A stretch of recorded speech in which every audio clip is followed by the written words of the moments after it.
आज हम बात करने वाले हैं जावा स्क्रिप्ट्स को यूज़ कैसे करेंगे और जावा स्क्रिप्ट्स क्या है। ये हमारी अभी सीरीज चलेगी जावा स्क्रिप्ट्स की और जावा स्क्रिप्ट्स हम कंप्लीट करेंगे, है ना। तो फुल वीडियोस को देखने के लिए आप चैनल को सब्सक्राइब करें और लाइक करें।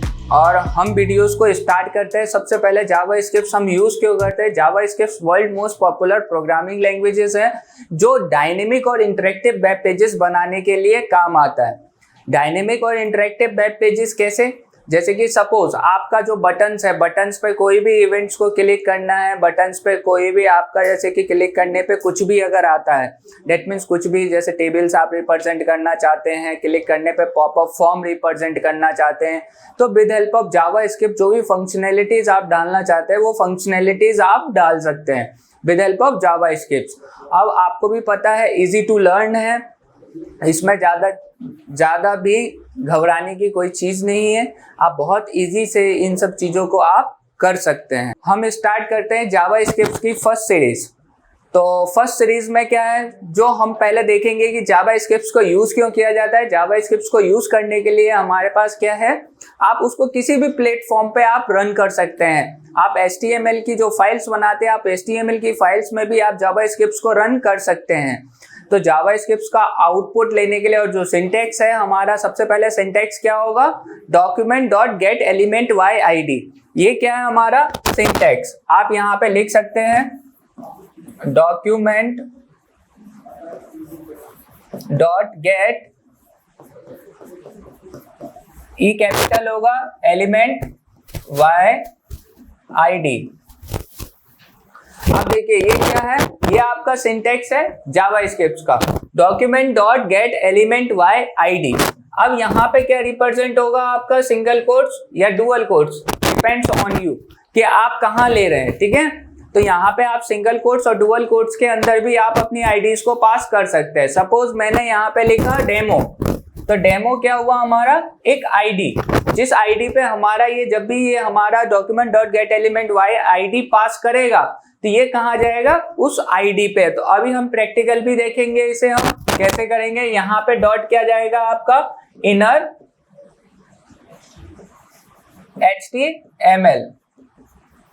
HTML इक्वल्स टू, अब डुअल कोट्स में हम क्या लिखेंगे, हेलो वर्ल्ड, और यहाँ पे ये बंद हुआ। तो ये क्या हुआ हमारे पास, जावा स्क्रिप्ट्स का सिंटैक्स। अब सिंटैक्स के बाद ये ID हमारा पास कहाँ करेगा, सपोज आपने यहाँ पे लिखा पैराग्राफ p टैग के अंदर यहाँ पे आपको क्या करना है, ID को पास करना है। ID क्या रहेगी आपकी, डेमो,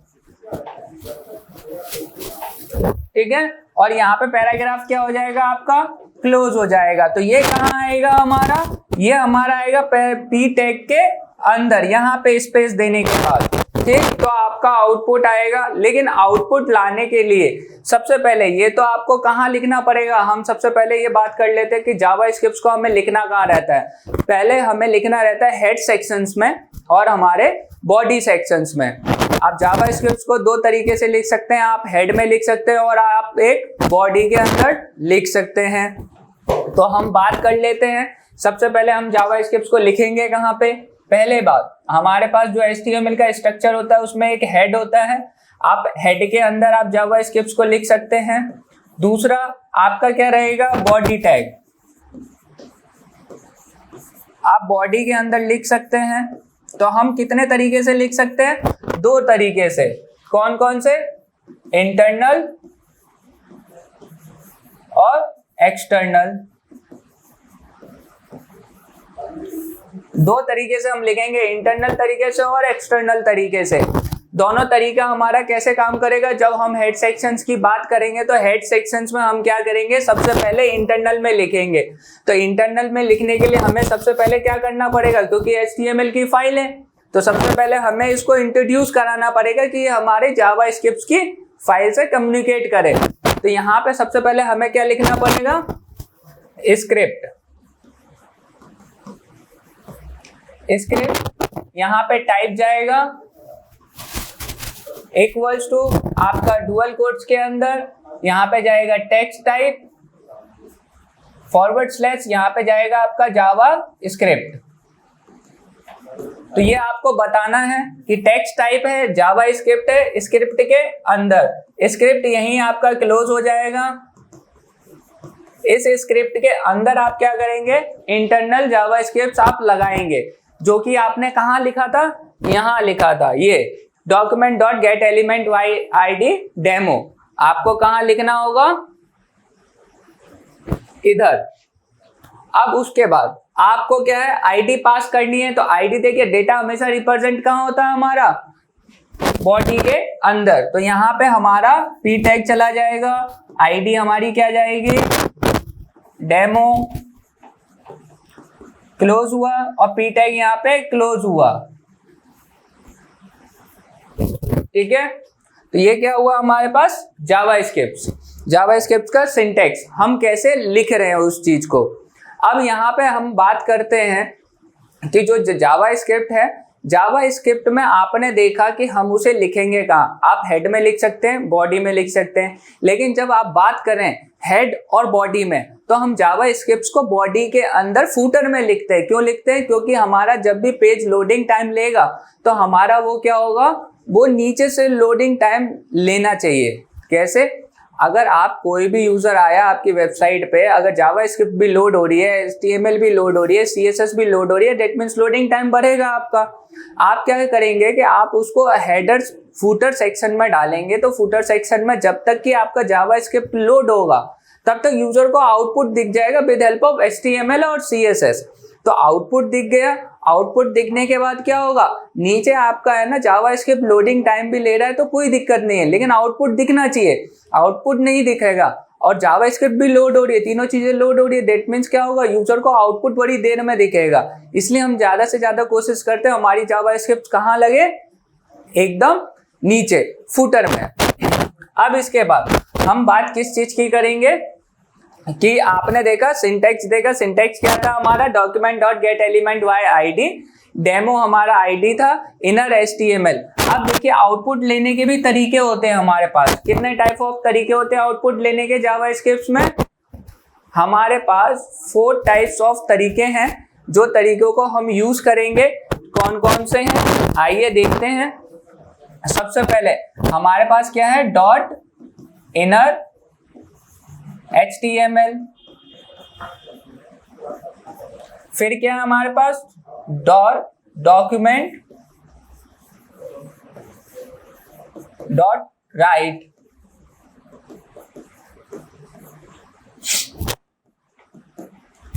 विंडो डॉट अलर्ट,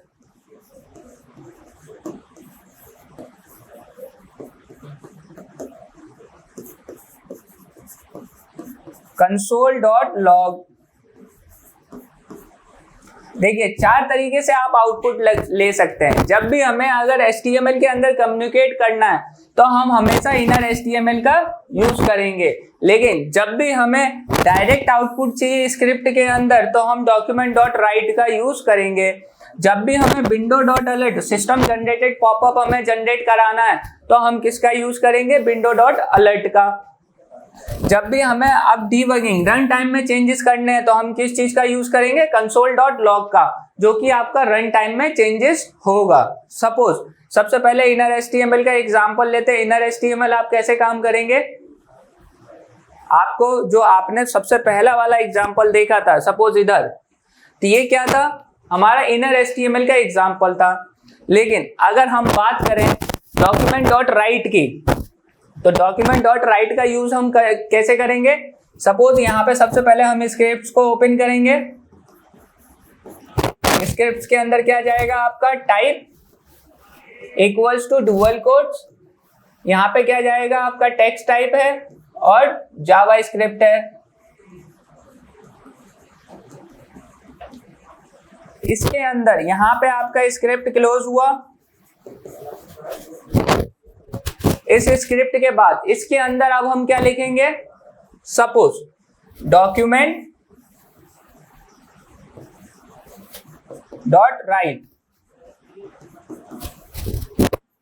अब यहां पे हम सिंगल कोट्स, डुअल कोट्स किसी का भी यूज कर सकते हैं। हमने लिखा हेलो, तो ये क्या होगा आपका आउटपुट आएगा, डायरेक्ट आउटपुट आएगा। आप जाके चेक कर सकते हैं, आप प्रैक्टिकल करके देख सकते हैं इसे। ठीक, अब यहाँ पे हम बात करेंगे विंडो डॉट अलर्ट का। तो सबसे पहले हम इसे क्या कर लेते हैं, कमेंट कर लेते हैं। यहाँ पे डुअल फॉरवर्ड स्लैश से हम इसे कमेंट कर सकते हैं और इसी में हम आगे क्या लिखेंगे, विंडो डॉट अलर्ट।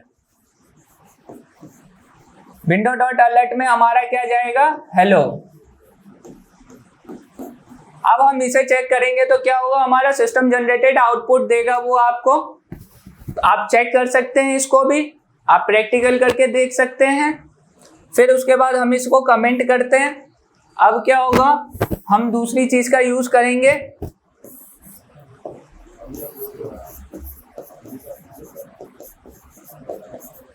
अब यहां पे हम दूसरी चीज का क्या यूज करेंगे, कंसोल डॉट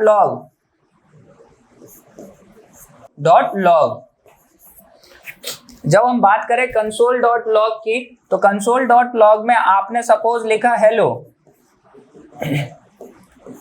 अब क्या होगा, जो इसका आउटपुट आएगा वो हमारा कहाँ आएगा, आप अपने क्रोम या आप कोई भी ब्राउजर्स का यूज कर रहे हैं, आप वहां पे जाके control plus shift plus R करेंगे, सॉरी आई करेंगे, कंट्रोल प्लस शिफ्ट आई। जब कंट्रोल प्लस शिफ्ट आई करेंगे तो आपका क्या होगा, इंस्पेक्ट एलिमेंट आपका ओपन हो जाएगा। नीचे आप देखेंगे तो वहां पे आपको सबसे नीचे फूटर में आपको दिख रहा होगा एलिमेंट और कंसोल। तो जब वहां पे आप कंसोल में जाएंगे तो कंसोल में क्या होगा, आपका ये दिखाएगा आपका ये वाला आउटपुट। ठीक है, क्योंकि वो रन टाइम में डीबगिंग के काम आता है, रन टाइम में आप चेंजेस कर सकते हैं। ठीक है, आगे के लेक्चर्स में आप देखेंगे कि हम कैसे काम करते हैं। अब इसके बाद हम किस चीज की बात करेंगे, आपने आउटपुट लेने का तरीका देखा, आपने ये देखा कि हम उसको लिखेंगे कहाँ पे, आपने ये देखा उसका सिंटेक्स क्या है। हम बात करने वाले हैं अब वेरिएबल्स की। तो अब जावा स्क्रिप्ट में आप सबसे पहले वेरिएबल्स को कैसे डिक्लेयर करेंगे। तो वेरिएबल्स को डिक्लेयर करने के लिए हमारे पास क्या होता है कि वेरिएबल्स होता क्या है, सबसे पहले हम इस चीज की बात करेंगे। तो वेरिएबल्स क्या है हमारे पास, variables are store the value of different data types. जो हमारे वैल्यूज को स्टोर करेगा दैट्स कॉल्ड वेरिएबल। अब वेरिएबल को हम डिक्लेयर कैसे करेंगे, तो यहाँ पे हम जावा स्क्रिप्ट में अगर बात करें तो वेरिएबल्स हमारे कितने टाइप्स है, 3 टाइप्स ऑफ वेरिएबल्स है। सबसे पहले हम बात करते हैं वेयर, लेट और कॉन्स्ट। अगर हम बात करें वेरिएबल्स की, तो वेरिएबल्स क्या होता है, एनीवेयर कहीं पे भी यूज हो सकता है। लेकिन बात करें लेट की, तो लेट क्या काम करता है, लेट बोलता है कि मैं सिर्फ एक ही बार डिक्लेयर होऊंगा, बार बार वो डिक्लेयर नहीं हो सकता। डिक्लेरेशंस अभी हम बात करेंगे लिख के भी। अब उसके बाद बात करें कॉन्स्ट की, तो कॉन्स्ट क्या बोलता है कि मैं कंसिस्ट रहूंगा, मतलब उसको आपको फिक्स कर देगा। जैसे पाई की वैल्यू आप फिक्स कर देते हैं, वैसे ही आप कांस्टेंट में आप वेरिएबल के वैल्यूज को फिक्स कर सकते हैं। जहां पे कि क्या है कि आप वैल्यूज को दोबारा असाइन, वेरिएबल को दोबारा असाइन नहीं कर सकते। तो यहाँ पे हम उसी चीज की बात करेंगे। सबसे पहले हमारे पास क्या है, वेयर। अब दूसरा क्या है हमारे पास, लेट। लेट के बाद क्या हमारे पास, कॉन्स्ट। अब यहाँ पे हम बात करें तो ये क्या हुआ, हमारे पास जावा स्क्रिप्ट में 3 टाइप्स ऑफ वेरिएबल्स हैं। सबसे पहले हमारे पास है variable, then let, then const. जब हम बात करें वेरिएबल्स की, तो वेरिएबल्स क्या होता है, एनीवेयर कहीं पे भी आप यूज कर सकते हैं। क्यों, फ्लेक्सिबल है। सपोज आपने वेरिएबल लिखा, वेरिएबल क्या हुआ, डिक्लेयर किया यहाँ पे x, दैट मीन्स डिक्लेरेशंस। अब डिक्लेरेशंस के बाद हमें क्या करना, अगर असाइन करना है तो इक्वल्स टू 10, ये आपने असाइन कर दिया उस वैल्यूज को उस वेरिएबल में। अब यहाँ पे अगर मैं बात करूं दोबारा वेरिएबल लिख के x equals to 20, that means क्या होगा, मेरा आउटपुट क्या आएगा, 20। क्यों, मैं दोबारा से उसे असाइन और डिक्लेयर कर सकता हूं। लेकिन ये क्या हुआ, पहला एग्जाम्पल किसका, वेरिएबल का। अब हम बात करेंगे लेट की। तो लेट में क्या काम है, जब आपने लेट यूज किया और लेट x इक्वल्स टू आपने 20 दिया, ठीक है। अब दोबारा मैं क्या कर सकता हूँ, इसमें वैल्यू असाइन कर सकता हूँ, बट वेरिएबल को डिक्लेयर नहीं कर सकता। सपोज मैं फिर से अगर इधर लेट लिखता हूँ और x इक्वल्स टू 30 लिखता हूँ, दैट मीन्स क्या बोलेगा, दिस वेरिएबल ऑलरेडी डिक्लेयर्ड। तो दैट मीन्स मैं इस वेरिएबल का दोबारा डिक्लेरेशन नहीं कर सकता, लेट का यूज दोबारा इस वेरिएबल में नहीं कर सकता। मुझे नया असाइन कर सकता हूं लेकिन इसी वेरिएबल को दोबारा मैं डिक्लेयर नहीं कर पाऊंगा। तो यहाँ पे सिर्फ मैं असाइन कर सकता हूँ x equals to 40, that means मेरा आउटपुट 40 आएगा x की वैल्यू, लेकिन मैं दोबारा डिक्लेरेशंस नहीं कर सकता। जब हम बात करें कॉन्स्ट की, तो कॉन्स्ट हमारा क्या काम करेगा, सपोज आपने लिखा कॉन्स्ट x इक्वल्स टू 20। अब ये क्या बोल दिया कि अगर मैं दोबारा यहाँ पे x इक्वल्स टू 30 लिखता हूँ, दैट मीन्स क्या हुआ, वैल्यू मेरी क्या है, ऑलरेडी असाइन है, दोबारा मैं इस वेरिएबल में असाइन नहीं कर सकता। तो इसका मतलब क्या हुआ, कांस्टेंट मतलब आपका वैल्यू फिक्स्ड हो जाएगी। जैसे आपने पाई की वैल्यू या अगर आप कोई भी वैल्यू ऐसा रखना चाहते हैं, जैसे रोल नंबर आपका फिक्स्ड हो गया, तो वही चीज क्या है हमारा, जो कांस्टेंट में हमारी फिक्स्ड हो जाएगी। ठीक, अब इसके बाद आपको वेरिएबल समझ में आया? अगर नहीं समझ में आया है आप कमेंट बॉक्स में कमेंट करके लिख सकते हैं। अब हम बात करेंगे डेटा टाइप्स की। तो डेटा टाइप्स क्या, हमारे पास 7 टाइप्स ऑफ डेटा टाइप्स है, जो कि हमारे पास डेटा टाइप्स भी डिवाइडेड है प्रिमिटिव और नॉन प्रिमिटिव। अभी हम बात कर रहे हैं प्रिमिटिव डेटा टाइप्स की। तो प्रिमिटिव डेटा टाइप्स हमारे पास कौन कौन से हैं, string, number, boolean, null, undefined, symbol and big int. जब हम बात करें नॉन प्रिमिटिव डेटा टाइप्स की, तो नॉन प्रिमिटिव डेटा टाइप्स हमारे पास कौन से हैं, ऑब्जेक्ट्स, ये हमारे पास क्या है, नॉन प्रिमिटिव। ये क्या है हमारे पास, प्रिमिटिव डेटा टाइप्स। जब हम प्रिमिटिव डेटा टाइप्स में हम बात करते हैं स्ट्रिंग की, तो स्ट्रिंग को हम किस में डिक्लेयर करते हैं, single quotes and dual quotes. ठीक है, नंबर्स की बात करें, नंबर्स कौन से होते हैं, फ्लोट में भी हो सकते हैं, आपके प्लस में भी हो सकते हैं, माइनस में भी हो सकते हैं, ठीक है, डेसिमल नंबर में भी हो सकते हैं, सब वो हमारे नंबर्स होते हैं। बुलियंस की बात करें तो बुलियंस 0 और 1 होते हैं। ठीक है, 0 1 क्या, 0 मीन्स आपका फॉल्स और 1 मीन्स आपका ट्रू। अब जब हम बात करेंगे नल की, तो नल का यूज हम कब करते हैं, जब भी हमारे वेरिएबल्स में कोई भी आउटपुट आता जा रहा है, जैसे suppose x equals to 10, x equals to 20, that means अब प्रिंट क्या होगा हमारा, x इक्वल्स टू 20, यहाँ पे हमारा प्रिंट होगा 20। लेकिन अब हम क्या करेंगे, x इक्वल्स टू अगर हम नल लिख लेते हैं, तो नल में क्या होता है हमारे पास, नल में हमारा अब जो भी वैल्यू को हम आउटपुट लेंगे x का, तो हमारे पास नल आएगा, क्योंकि वो हमारी वैल्यू अब नल हो चुकी है। अब इसके बाद हम बात करेंगे अनडिफाइंड की, जो कि आपका वेरिएबल डिफाइन ही नहीं है, वो क्या हमारे पास, अनडिफाइंड। अनडिफाइंड मीन्स मतलब वेरिएबल x क्या हमारे पास अभी डिफाइन नहीं है, x हमारा एक अनडिफाइंड है। ठीक है, अब अनडिफाइंड को हम डिक्लेयर कैसे करेंगे, अगर आपको जानना है कि अनडिफाइंड को हमें पता करना है कि मेरा अनडिफाइंड है, तो आप टाइप ऑफ ऑपरेटर का आप यूज करके देख सकते हैं। अगर टाइप ऑफ ऑपरेटर आप यूज करके देखेंगे तो कैसे देखेंगे, यहाँ पे आपने वेरिएबल लिखा, वेरिएबल x लिखा, x के बाद आपको क्या करना है, यहाँ पे टाइप ऑफ और क्या जाएगा आपका x, ये डॉक्यूमेंट डॉट राइट में आपको लगा देना है, तो आपका क्या आ जाएगा, इसका पता चल जाएगा कि ये कौन सा आपका डेटा टाइप है इजीली। फिर उसके बाद हम बात करते हैं सिंबल की। तो सिंबल्स क्या होते हैं, हर किसी का अपना अपना आइडेंटिफिकेशन होता है। जैसे अगर आप बात करें मॉड्यूलेशन, तो m क्या हमारा सिंबल है, तो वही सिंबल के साथ आप रिप्रेजेंट उसे कर सकते हैं। सिंबल को रिप्रेजेंट कैसे करेंगे हम, x, सपोज वेरिएबल में हमने लिया हुआ है x equals to hello, hello क्या हमारा एक सिंबल। ठीक है, अब यहाँ पे हम बात करेंगे बिग इंट की। हमें सपोज बहुत ज्यादा बड़े लार्जेस्ट नंबर में हमें नंबर्स चाहिए, तो नंबर्स के लिए हम क्या करेंगे, बिग इंट का यूज कर सकते हैं। बिग इंट को डिस्प्ले करने के लिए हम क्या करेंगे, B capital BIGINT, big int, और यहाँ पे हम so many types of numbers को इंसर्ट कर सकते हैं और बंद कर सकते हैं। ठीक है, अब हम बात करने वाले हैं ऑपरेटर्स की इन जावास्क्रिप्ट में। टाइप्स ऑफ ऑपरेटर, हमारे पास 8 टाइप्स ऑफ ऑपरेटर्स हैं। सबसे पहले हमारे ऑपरेटर्स कौन कौन से हैं, सबसे पहले अर्थमेटिक, असाइनमेंट,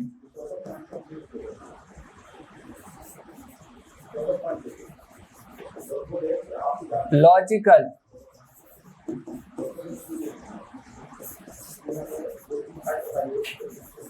कंपैरिजन,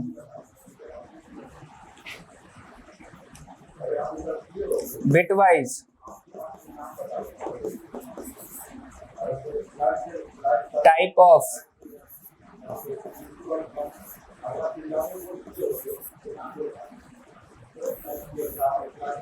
कितने हो गए हमारे पास ऑपरेटर? 1 2 3 4 5 6, 2 ऑपरेटर बचे हमारे पास। दूसरा ऑपरेटर क्या होगा? टर्नरी ऑपरेटर और स्ट्रिंग ऑपरेटर।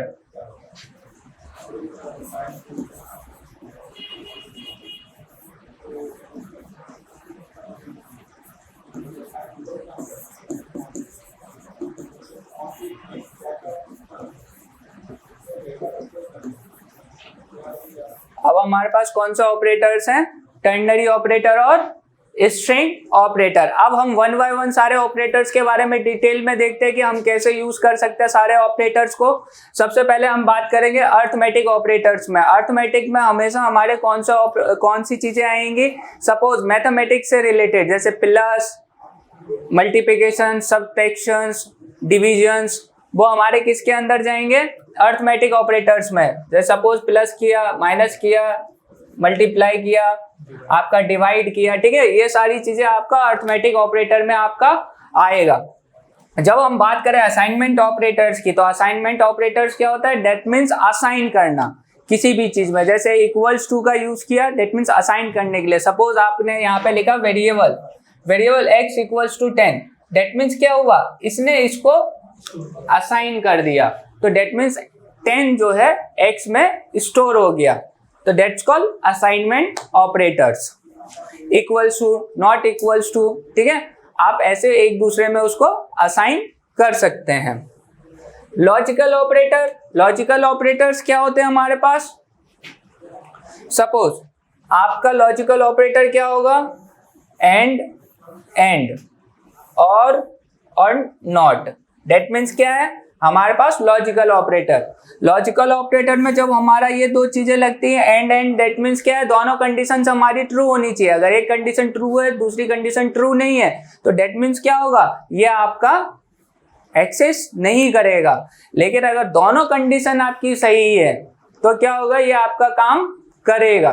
दूसरी चीज और ऑपरेटर की, तो और ऑपरेटर में क्या होता है? या तो तू सही होना चाहिए या मैं सही होना चाहिए, दोनों में से एक सही है, आउटपुट आपका ट्रू आएगा। लेकिन दोनों कंडीशन में से एक कंडीशन सही होनी चाहिए, लेकिन एंड में आपका दोनों कंडीशन सही होनी चाहिए। और जब आप नॉट की बात करें, तो नॉट में क्या होता है? आप उसको 0 है तो 1 हो जाएगा, 1 है तो 0 हो जाएगा। दूसरा कंपैरिजन ऑपरेटर। कंपैरिजन क्या होता है? कंपेयर करना। इक्वल, दैट मीन्स हमने क्या किया? Compare x equal y। अब कंपेयर कर रहे हैं इन दोनों से। लेकिन इसमें क्या होता है? डुअल इक्वल, ट्रिपल इक्वल, अब आपका not equal, greater than equal, less than equal, that means हमें कंपेयर करना है किसी चीज से, ठीक है।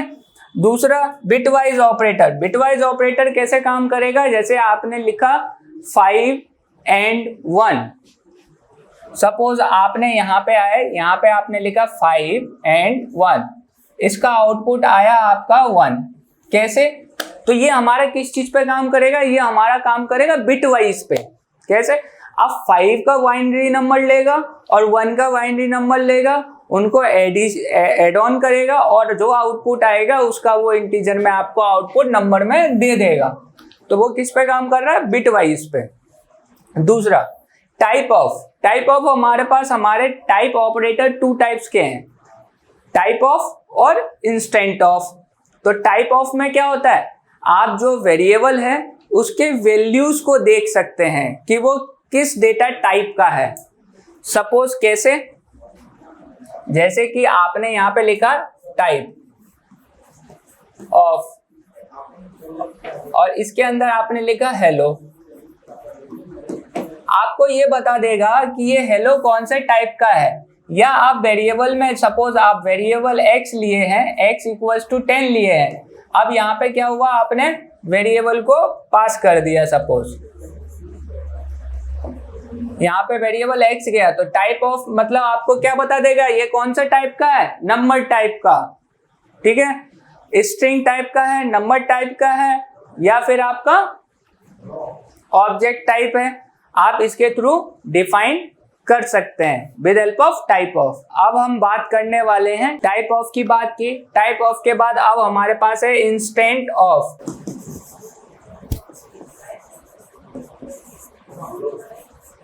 इंस्टेंस ऑफ ऑपरेटर हमारा क्या काम करता है, जो ऑब्जेक्ट्स के साथ काम करेगा। ऑब्जेक्ट्स के जो टाइप्स हैं, अगर वो आपके ऑब्जेक्ट हैं, ऑब्जेक्ट के वैल्यूज को चेक करेगा।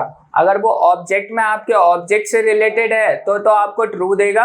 अगर ट्रू नहीं दे रहा है, डेट मीन्स फॉल्स दे रहा है आपको, तो डेट मीन्स वो ऑब्जेक्ट नहीं है हमारा, तो वो हमारा इंस्टेंट ऑफ का काम होता है। अब यहाँ पे हम बात करते हैं, अभी तक आपने टाइप ऑफ देखा, टाइप ऑपरेटर्स, फिर हमने असाइनमेंट देखा, लॉजिकल देखा, कंपैरिजन देखा, बिटवाइज देखा, अर्थमेटिक देखा। अब हम बात करेंगे टर्नरी ऑपरेटर का। टर्नरी ऑपरेटर क्या काम करता है, टर्मिनेट करेगा with help of question mark. Suppose आपका ये क्या है, टर्नरी ऑपरेटर, टर्मिनेट करना। सपोज जैसे टर्नरी ऑपरेटर का काम क्या है, आप ये नहीं तो ये नहीं तो ये, टर्नरी ऑपरेटर। और टर्नरी ऑपरेटर में हमारा क्या जाएगा, सबसे पहले हमारा टर्नरी ऑपरेटर में क्या जाएगा, यहाँ पे आप लिखेंगे टर्नरी ऑपरेटर में सबसे पहले कंडीशंस, ठीक है। कंडीशंस के बाद आपको क्या करना है, कंडीशंस आपने लिखा, कंडीशंस के बाद आपको यहाँ पे टर्नरी ऑपरेटर लगाना है। टर्नरी ऑपरेटर के बाद आपका क्या जाएगा, जो ट्रू कंडीशन होगी इधर, ठीक है, और फिर यहाँ पे जो आपकी फॉल्स कंडीशंस होगी। तो ये हुआ हमारा टर्नरी ऑपरेटर, ठीक है। अब टर्नरी ऑपरेटर के बाद हम बात करेंगे स्ट्रिंग ऑपरेटर। स्ट्रिंग ऑपरेटर क्या होता है, वेरिएबल प्लस वैल्यूज को ऐड करना, डेट मीन्स कॉनकैटिनेट करना। कॉनकैटिनेशन हमारा क्या है, सपोज आपने क्या किया, यहाँ पे आपका वेरिएबल है, suppose variable x equals to 10, ये क्या है, आपका वेरिएबल है। वेरिएबल के साथ वैल्यूज को ऐड करना है। योर एज इज 10, तो आप कैसे लिखेंगे, डॉक्यूमेंट डॉट राइट आप लिखेंगे, डॉक्यूमेंट डॉट राइट के बाद आप क्या लिखेंगे, यहाँ पे x की वैल्यू। अब यहाँ पे आप कॉनकैटिनेशन का यूज करेंगे, ठीक है, प्लस, दैट मीन्स कॉनकैटिनेट करना, वेरिएबल प्लस वैल्यूज को ऐड करना। यहाँ पे आपका क्या जाएगा, इक्वल्स टू, अब यहाँ पे आपका क्या जाएगा, योर एज। योर एज आपने यहाँ पे क्लोज किया, बंद किया। अब ये आप आगे भी लिख सकते हैं, पहले भी लिख सकते हैं, ठीक है। तो x यहाँ पे अगर लिख देते हैं तो क्या लिखा हुआ आएगा, योर एज इज 10। अभी क्या लिखा हुआ आएगा, 10 योर एज, ठीक है। ये हमारा आउटपुट आएगा। ये हमारा किससे आया, स्ट्रिंग ऑपरेटर से। अब स्ट्रिंग ऑपरेटर के बाद आपने देखे ऑपरेटर्स, आपने डेटा टाइप्स देखा, आपने कैसे हम यूज करेंगे जावास्क्रिप्ट को वो देखा, जावास्क्रिप्ट क्या है वो पता चला आपको। अब हम बात करेंगे ऑब्जेक्ट्स की। तो ऑब्जेक्ट्स क्या है हमारे पास, ऑब्जेक्ट्स क्या होते हैं कि सपोज आपका प्रॉपर्टीज और मेथड्स पे काम करेगा। सपोज प्रॉपर्टीज हमारी वैल्यूज पे काम करेगी और मेथड्स पे काम करेगी, ठीक है। तो ऑब्जेक्ट्स को हम कैसे डिक्लेयर करते हैं, जैसे कि आपने वेरिएबल लिया, वेरिएबल के अंदर आपने लिख दिया या लेट लिया या आपने कॉन्स्ट लिया, वो आपके ऊपर रिक्वायरमेंट के ऊपर डिपेंड करता है। तो आपने सपोज आपने वेरिएबल x लिया, x के अंदर ऑब्जेक्ट्स को डिक्लेयर किया और डिक्लेयर करने के बाद सपोज आपने लिखा उस पे कार कलर फंक्शनैलिटीज, ठीक है। अब फंक्शनैलिटीज क्या हुआ, मेथड। सपोज आपका कार है, अब कार में क्या है कि आपका जो भी प्रॉपर्टीज होगी, प्रॉपर्टीज क्या होगा, व्हाट्स योर कार कलर। तो कार कलर हम बता रहे हैं, दैट मीन्स वो क्या है, सबके लिए सेम होगा। मैं आपसे भी पूछ सकता हूँ, आपके फ्रेंड से भी पूछ सकता हूँ कि व्हाट्स योर कार कलर, तो आप इजीली आइडेंटिफाई कर सकते हैं कि आपका कार का कलर क्या है। तो वो वैल्यूज चेंज हो रही है, प्रॉपर्टीज हमारी सेम है बट वैल्यूज क्या हो रही है आपकी, बार बार चेंज हो रही है। लेकिन जब अगर आप बात करें कि मेथड्स की, तो मेथड्स क्या होते हैं हमारे पास, मेथड्स मीन्स जो कि फंक्शनैलिटीज होती हैं, जैसे कि ब्रेक, हर किसी में क्या होता है, ब्रेक आपका फिक्स है, चाहे कार कोई भी हो लेकिन ब्रेक होगा ही होगा, व्हील्स होंगे ही होंगे, एस्केलेटर होगा ही होगा, हमारे पास स्टीयरिंग भी बिल्कुल होगी, ठीक है। आपके पास क्या होता है कि वो हमारे मेथड्स होते हैं, दैट्स कॉल्ड ऑब्जेक्ट्स, ठीक है।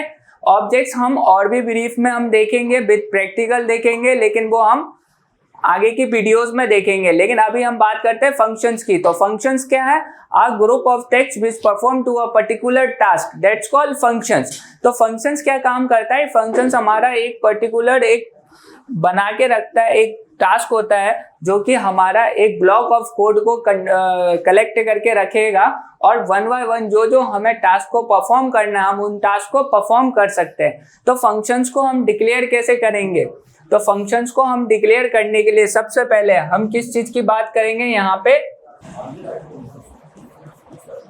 फंक्शन, फंक्शन के बाद फंक्शंस का नेम जाएगा। सपोज आपने हेलो लिखा, वर्ल्ड भी लिख देते हैं, ये फंक्शंस का क्या हुआ, नेम। यहाँ पे क्या है, पैरेंथेसिस, आप इसके अंदर पैरामीटर्स को पास कर सकते हैं, ठीक है।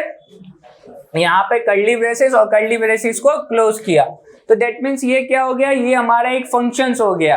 आप फंक्शंस के थ्रू कॉल भी कर सकते हैं और फंक्शंस आप इजीली बना भी सकते हैं। इसमें हम पैरामीटर्स पास करना, रिटर्न वैल्यू पास करना, वो हम देखेंगे, लेकिन आगे वाली वीडियोस में अभी हम सिर्फ एक नॉर्मली फंक्शंस का यूज करेंगे। फंक्शंस क्या है हमारा, ठीक है। अब हमारे पास इवेंट्स क्या होते हैं, इवेंट्स हमारे जैसे कि on mouse hover, on mouse out, ठीक है, ऑन क्लिक, ऑन ब्लर, ठीक है। और भी बहुत सारे हमारे पास इवेंट्स होते हैं, जो कि इवेंट्स आप देख सकते हैं, जो लाइब्रेरीज होंगी जावास्क्रिप्ट की, आप वहां पे जाके चेक कर सकते हैं कि हमारी और भी बहुत सारी इवेंट्स हैं। अगर नहीं पता है तो आप नीचे डिस्क्रिप्शन में आप जाके देख सकते हैं कि हमारे पास और भी इवेंट्स कौन कौन से हैं, ठीक है। अब यहाँ पे हम बात करेंगे इवेंट्स की। तो सबसे पहले हम अगर ऑन क्लिक की बात करें तो ऑन क्लिक क्या है हमारे पास, सपोज आपने यहाँ पे ऑन क्लिक हमारे पास क्या है, एक इवेंट। अब हम ऑन क्लिक की जब बात करते हैं तो ऑन क्लिक का हम यूज कैसे करेंगे, सपोज आपको पता है हेड सेक्शंस और बॉडी सेक्शंस, ठीक है।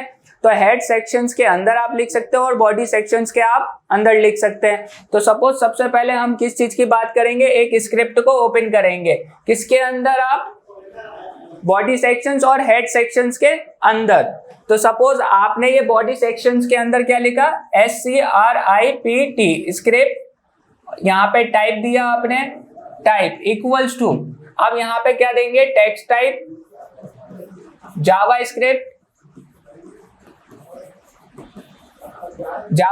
के बाद आपने इसे बंद किया। जैसे जैसे लिखा रहा हो वैसे वैसे आप लिखते रहिएगा, आपका डेफिनेटली आउटपुट आएगा। अब यहाँ पे हमारा लिखा जावास्क्रिप्ट टाइप, हमारा टेक्स्ट टाइप हो गया और जावास्क्रिप्ट हो गया। अब इसके अंदर हम क्या लिखेंगे, सपोज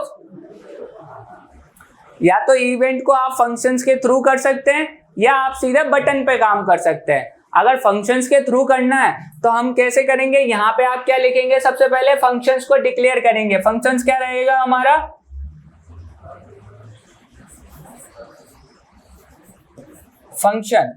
फंक्शन नेम क्या है हमारा, डेमो, पैरेंथेसिस, यहाँ पे हमने राइट कर्ली ब्रेसेस लगाया, कर्ली ब्रेसेस को क्लोज किया और यहाँ पे हमारा क्या होगा, स्क्रिप्ट हमारा क्लोज हो जाएगा। अब यहाँ पे हम क्या करेंगे, document dot get element by ID,